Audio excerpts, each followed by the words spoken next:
Hello, welcome to our very first virtual Fran Randall Memorial Concert. My name is Lauren Shafer, and this lovely lady over here is Sarah Willliams, and we're going to be performing for you today a Tour de France, a collection of French pieces that start in the Baroque era and move through the modern compositions of Milhaud and Les Six. A little bit more about each set of pieces will be said before each set is sung. Finally, we would like to thank Betty Colson and Evelyn Binns and the Levi Senior Center Foundation for their commitment, support, and their commitment to this program. We hope to see you in person soon, but until then, I hope you enjoy the show. In our first set of pieces, we explore the Baroque and early classical era. André Campra, the composer of Charmant Papillon, was one of the first to create an opera ballet. In France, the ballet was more popular than the opera, so they combined them, making equal parts dance and singing important. But these were more comedic than your traditional French tragedies. Usually there was 3 to 5 acts or entrees, with each one having its own independent plot and characters. They were usually connected by one aspect. In this case, the location of all of these acts was Venice. For this piece in particular, the entree it was called Les Serenades et les Jours, which means serenades and players. Now, the translation of the piece sounds like she's talking about a butterfly, but in reality, this woman has been approached by a man who already has 2 other girlfriends, and she's calling him a fickle butterfly and spurning him because he just flits from one relationship to another. The second piece in the set, written by André Grétry, he was a super prolific composer in his time at the early classical era, writing 50-ish operas, but most of them are rarely performed today. In this particular opera, it's talking about a feast of roses, where young women are crowned with roses to celebrate their virtue and goodness and youth. In the modern day, actually, this has been a cause for controversy, saying it's a somewhat archaic tradition to have. In this particular aria, though, my character would actually be considered a pants role, where I'm a woman playing a man, the miller, and he's talking about how his boat got in this terrible storm, and Colin, the romantic lead for the show, comes and saves him from the wreckage of his boat.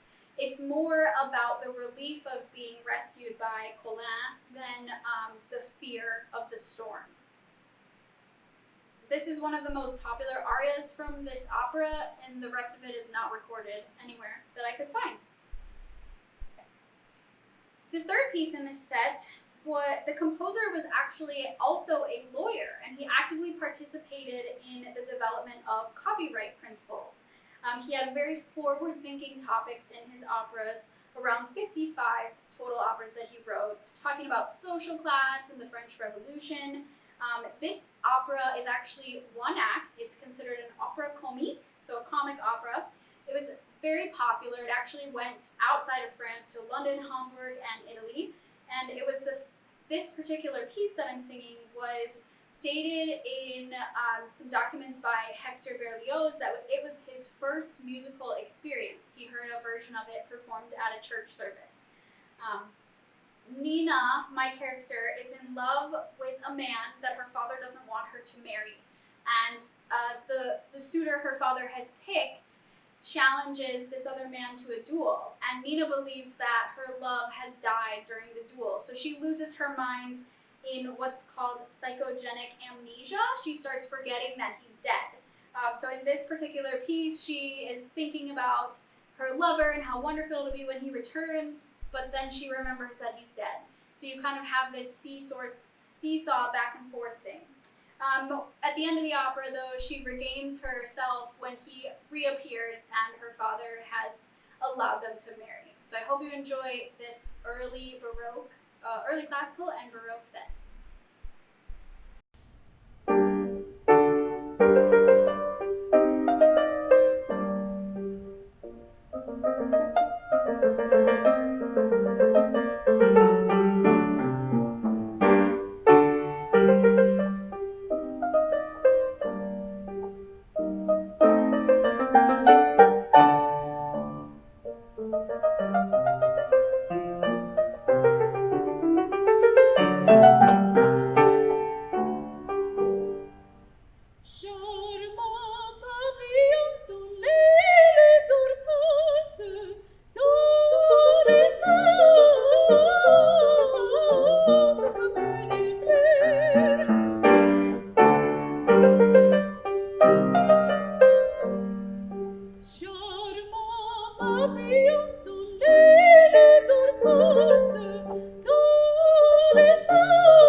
Ciel fait orage, tout est brûlé,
The second set of pieces I have for you today is two of those pieces are by Reynaldo Hahn.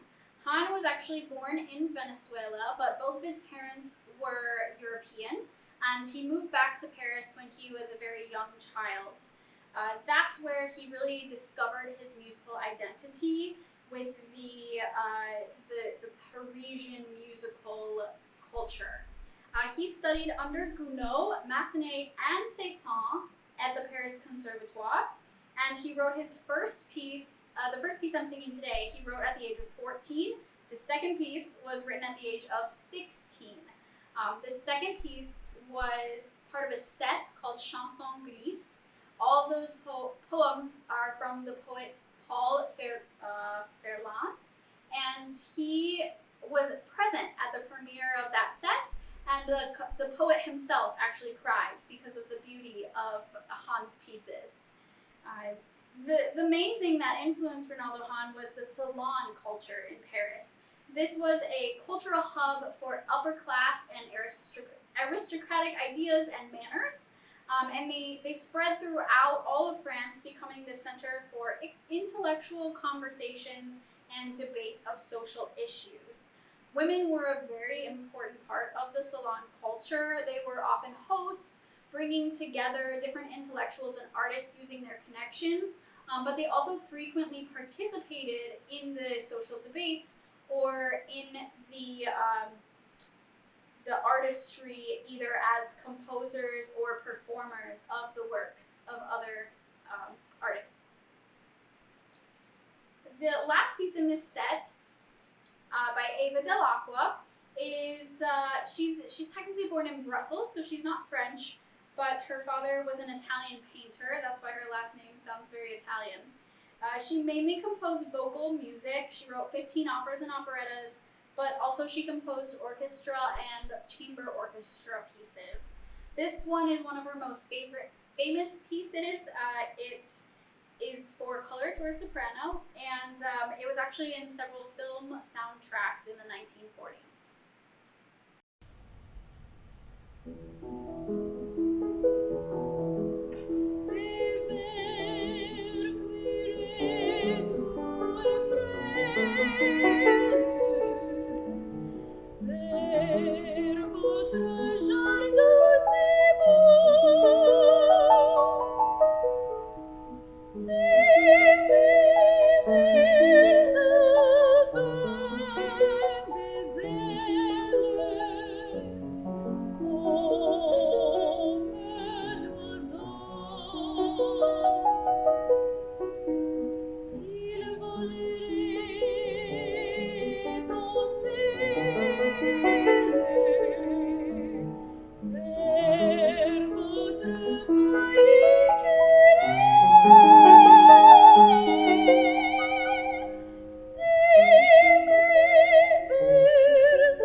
The third set of pieces I have for you today were all composed by Henri Dupac.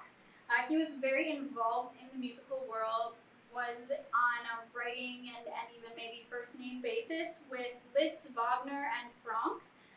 But he had this neurasthenic condition.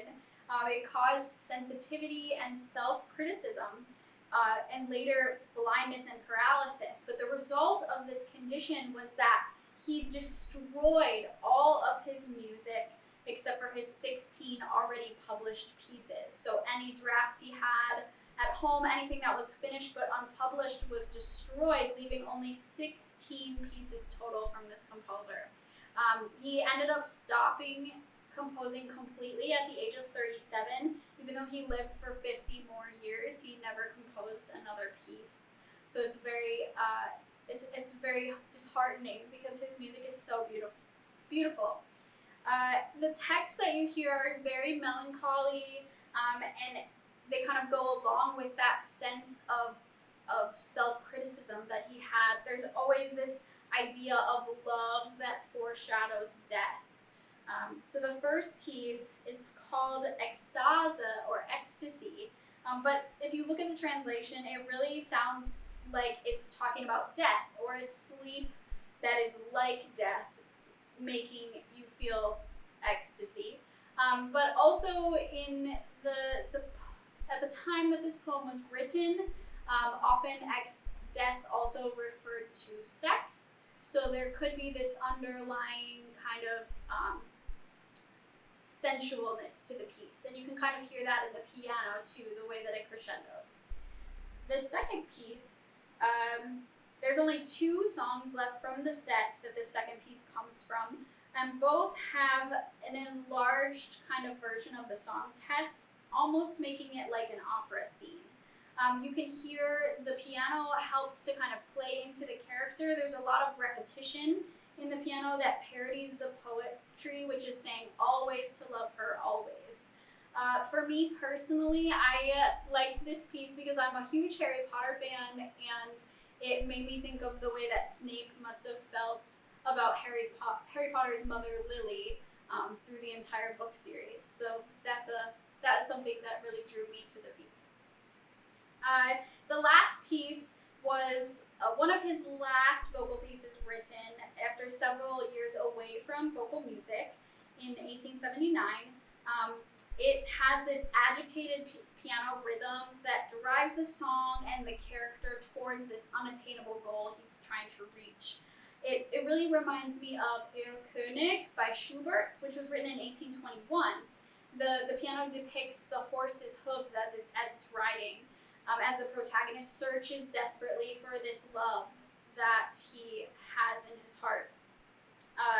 But you can hear the points in the music where he becomes lost in the despair and the pain of never being able to find his true love, and so he just goes on to his death.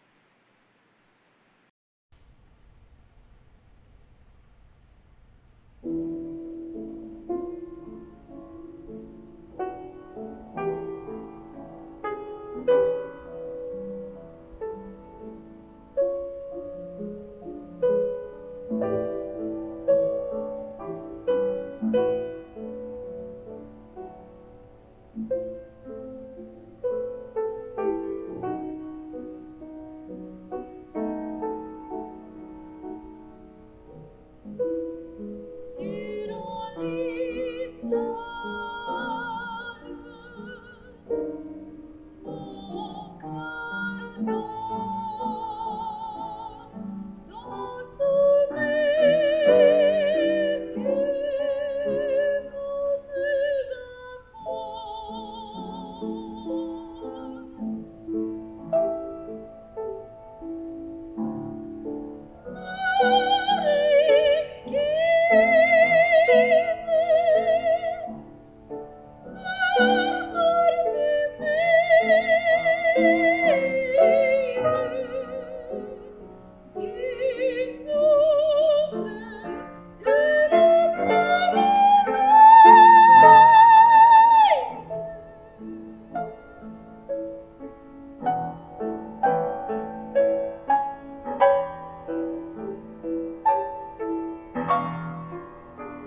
The fourth set of pieces is by Louis Bidet, and it's late romantic, almost modern in character.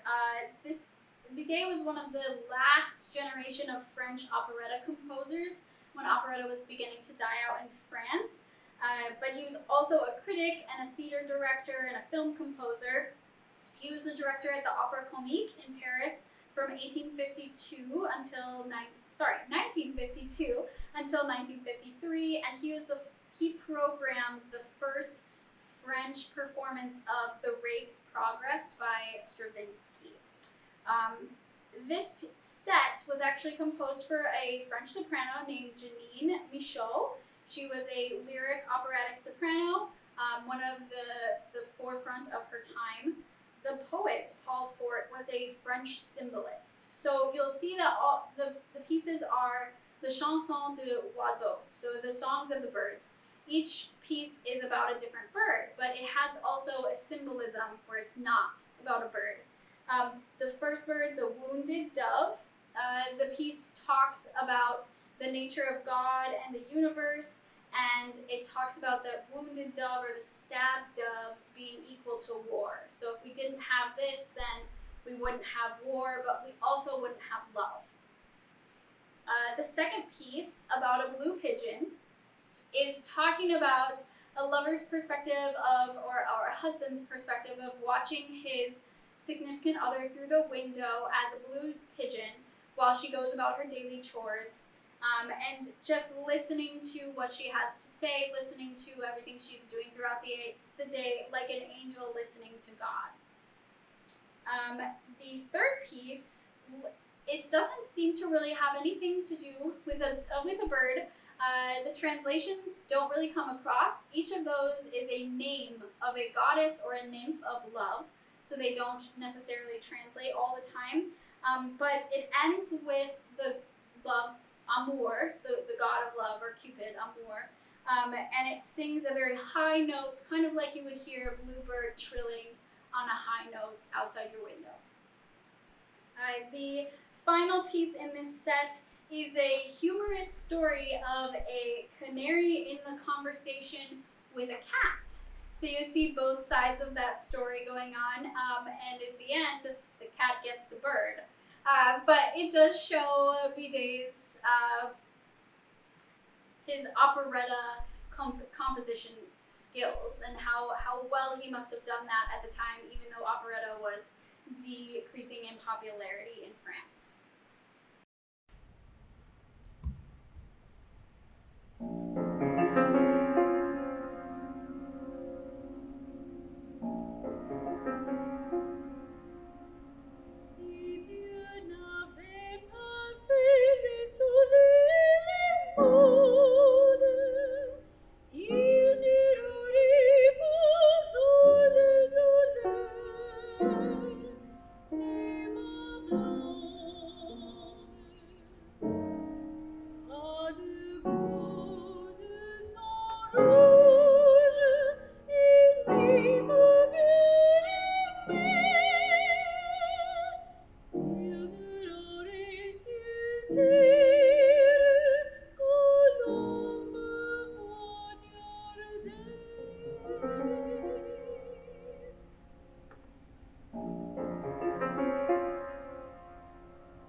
J'écouterai en si la belle histoire que tes enfants écoutent chaque soir. Si le tuile écoute, je serai heureux, tout comme un ange écoutant le bon Dieu. Oui, la belle histoire du paradis, quand les oiseaux s'imitent entre eux, les orbes aussi, les poissons aussi, les chênes et les corbes, les anges les pamparazos, les grues, les ouvres, les roseaux, les roses. Les orques aussi sur les eaux, les gouttes de rosée.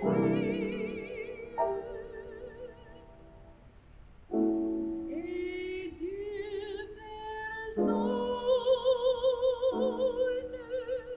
sur le toit de ta charnière te voudrais être petit pigeon bleu. J'ai que tout entre les mains et tout comme un ange écoutant le bon Dieu.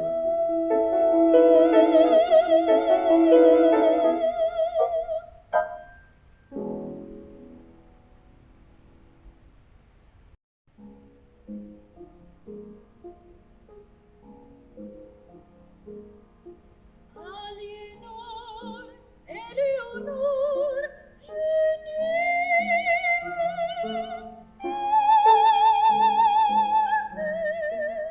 Nausicaa, Viviane,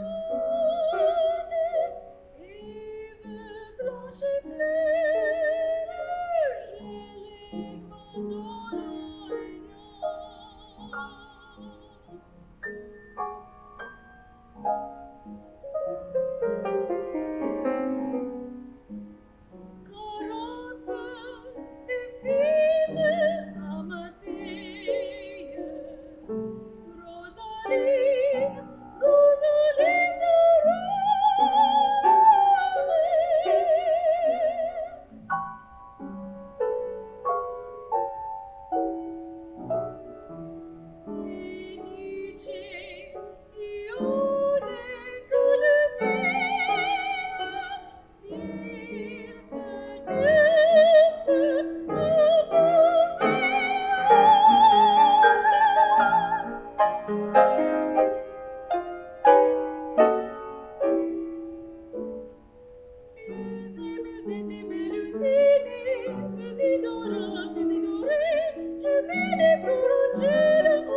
Qui te m'a dit le boulot, chantez en souris, canari, tout, canara, canari, tout pire, mystique, grille, l'air, tu souffris, tout pire, mystique, grille, l'air, tu souffris.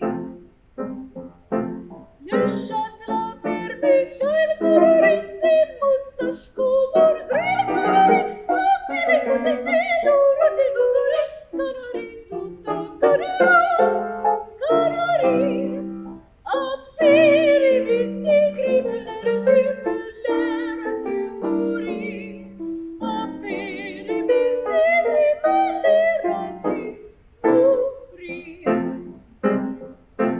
Tout en c'est le canari, croqué par les oreilles, canari, tire, c'est le croquis, canari, c'est canari, tout en canari, et mystique, chéri, croquis, le temps, miaou, et mystique, chéri, croquis, le temps, miaou, miaou. Les chatons qui les cruent, c'est les périls de crues, c'est le monstre pour le cru, qui l'ont croqué tout cru. Finally, for you, I have a set by Darius Milhaud. He was a member of Les Six, which is a group of composers in France. This is considered modern. There was an enormous amount of compositions put out by this group of composers. They're mostly in the modern style, and Milhaud in particular incorporated jazz and polytonality into his pieces because of trips that he had taken to Brazil and Harlem.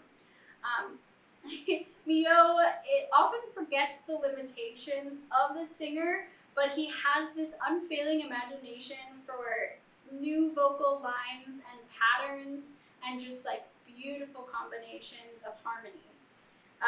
This is the second set he wrote with poetry by Pierre de Ronsard. This poet had an arch enemy in the 16th century who tried to bury all of his work, so Milhaud kind of brought some of that poetry to the forefront, helping him to be discovered in the later centuries. The set was written for Lily Pons in 1941. This was the same year that Milhaud, who was Jewish, escaped Nazi-occupied France. So despite what was going on in his life, all the tumult, the poetry speaks of love and nature and lightheartedness. It was written very lightheartedly to complement Pons' voice. The one other thing you might notice is there's some strange spelling in the French, in the translations. That's because the original poetry from the 16th century had some archaic French spellings. And Milhaud did update some of that when he wrote the vocal pieces, but not all of it. So there's kind of a mixture in the translations for you as well. I hope you enjoy.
Ceux qui t'aimeront, offrir au peintre tes mérites.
votre maison matin ne règle et ne montre quand je savais pas que ça rencontrait mes bras.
Thank you so much for watching this virtual Fran Randall concert.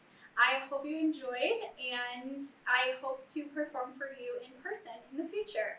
Thank you so much.